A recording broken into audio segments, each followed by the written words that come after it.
in this video, we are talking about the bear crawl exercise, which is a fun yet challenging exercise that I see many people often perform incorrectly. Hey, what's up YouTube? It's Coach Remy here. In today's new video, I'm going to be sharing with you the top 5 mistakes that I see people make when performing the bear crawl exercise. Now, the bear crawl exercise is phenomenal for challenging shoulder stability, core stability, and also improving motor patterns such as our coordination. And it's one of the most common exercises that I will use or incorporate into my programming with clients. So for the bear crawl exercise, the first mistake you'll often see people make is that they round their low back when performing the exercise. So to perform it, you're going to get on into a bird dog position to start with your hands under your shoulders and your knees will be under your hips. Now from here, you're going to lift your knees off the floor. And what you're going to do here is the opposite arm and leg will move together. But what you'll see people do is they'll drive their knees up too high and then their low back will start to round. So you only, what I like to cue people to do is just think about bringing the knee to hip height. So if my leg's back here, I'm just bringing it up to hip height, not above or past hip height. And that will prevent or minimize the likelihood of the low back rounding when doing this exercise. So that'd be the first common mistake that I see people make, is the low back rounding when doing the bear crawl.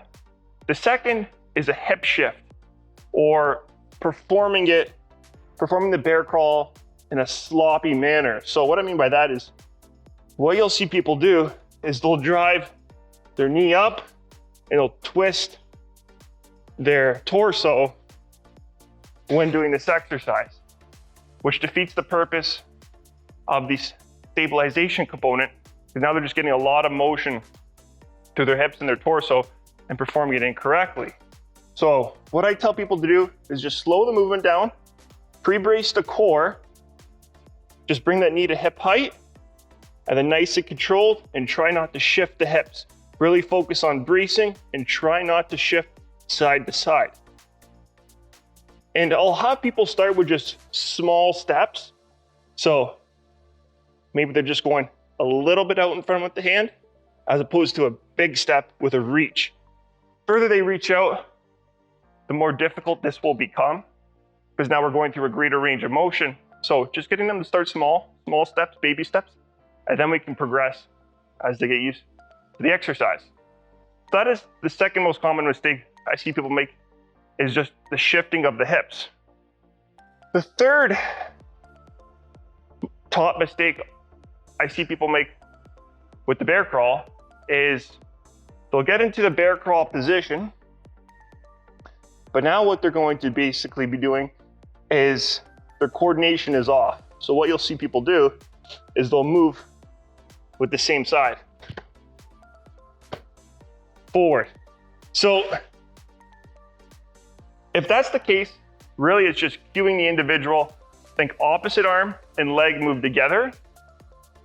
So it's the right hand, left foot, left hand, right foot moving together, not the same side. And if we have to, I may just kind of get up an individual into the bear position and then just have them move the right hand out, and then try to get them to start with the right hand and left foot, just on the spot, until they get that pattern ingrained into their brain and they can perform it smoothly without performing the same side, same hand, and the same leg as they go through that exercise. That would be the third top mistake I see people make. Fourth mistake would be neck extension. So when people perform the bear crawl, they may have everything down and pat, but what you'll see people do is they'll have their head up and they'll go forward, cranking on their neck into extension.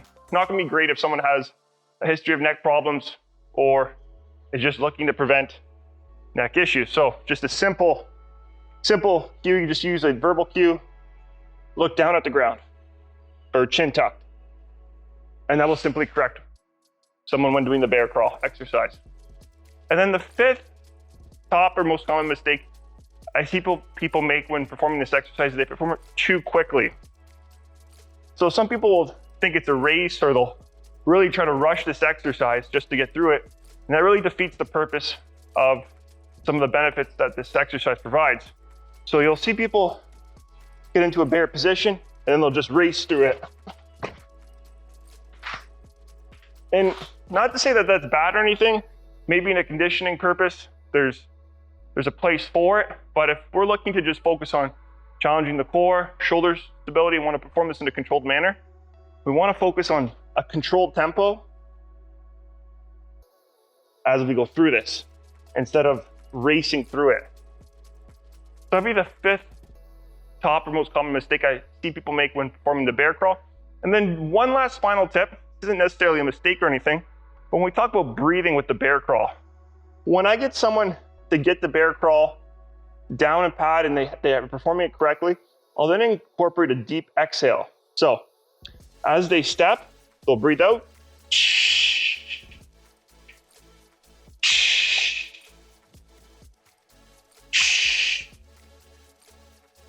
So with each step, they're incorporating a forceful exhale, which is going to further turn on the core musculature or the abdominal wall, adding a further stability or core component challenge.